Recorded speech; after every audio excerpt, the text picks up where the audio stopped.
Welcome back to Autism, A New Perspective, the podcast show where we help you understand what is going on in the mind of your child, and we encourage you that growth for your child is possible. I'm Kat Lee, and in this podcast, what a pleasure to visit with Dr. Steve Gutstein and discuss RDI and autism in 2025. Let's listen in.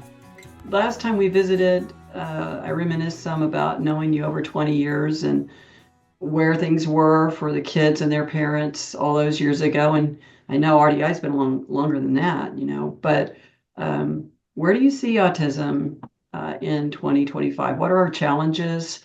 How have we gotten better in helping families? What needs to improve? What do you think? Unfortunately, if we look at the literature, look what's going on, there's not much change going on. It's still a very static, rigid way of operating in autism, even though the data is getting clearer and clearer that the old methods, the old paradigm, the old story just isn't working for people with autism.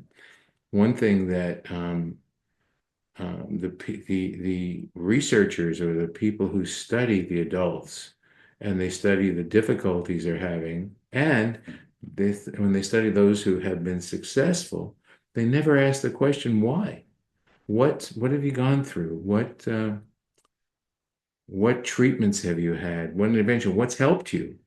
What hasn't helped you? They just look at the people sort of cross-sectionally as they are now. And you think one of the easiest things to say would be look at their history, to ask their history. And so there have been studies done with thousands of adults who've been diagnosed as children and who obviously been through many, if not all, been through some kind of services and programs and interventions. And one of the simplest things would be to find out what did you do? What did your parents do? What services were delivered for you?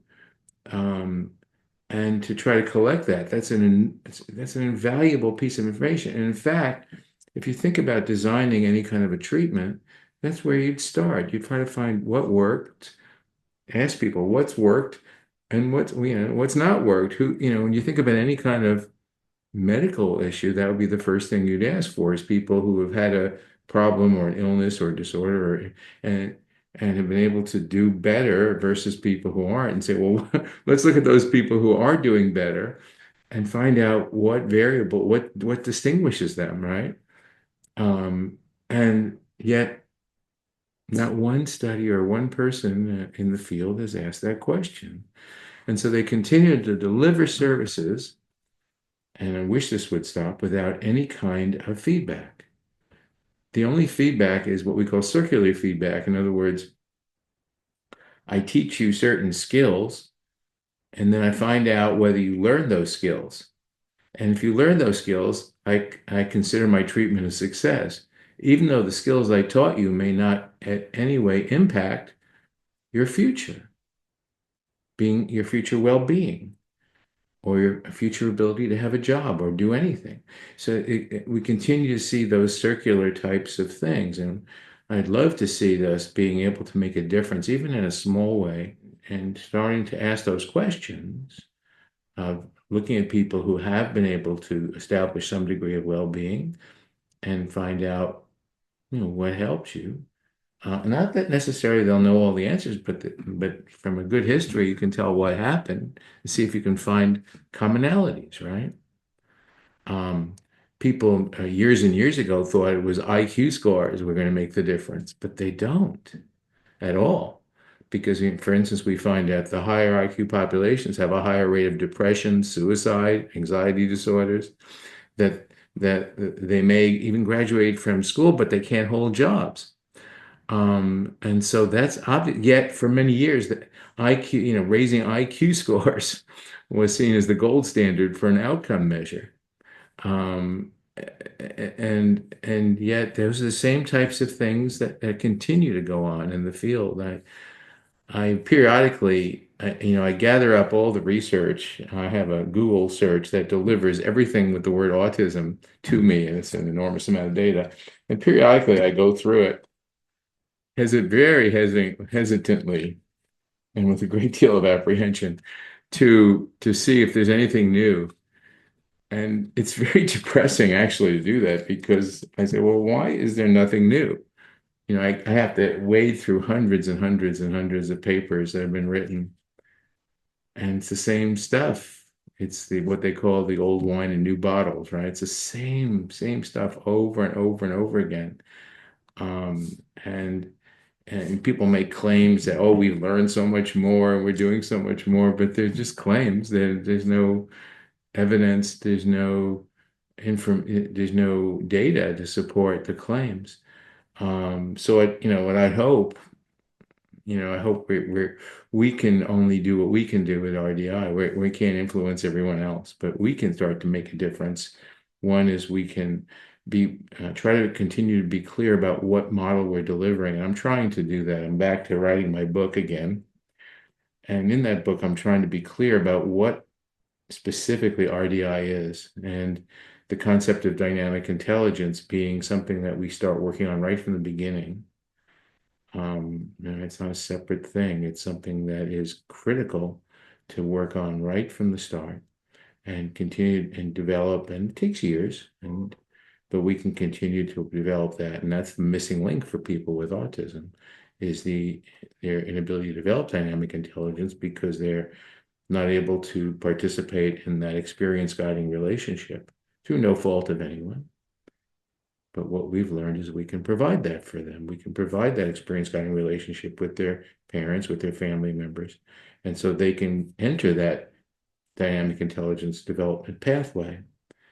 But I'd like to be able to be clearer about that. What I'd like to see in 2025 is that we have enough influence. You think about when we talk about emergence or the concept of a threshold, that sometimes things don't look like they're changing, but they're about to change.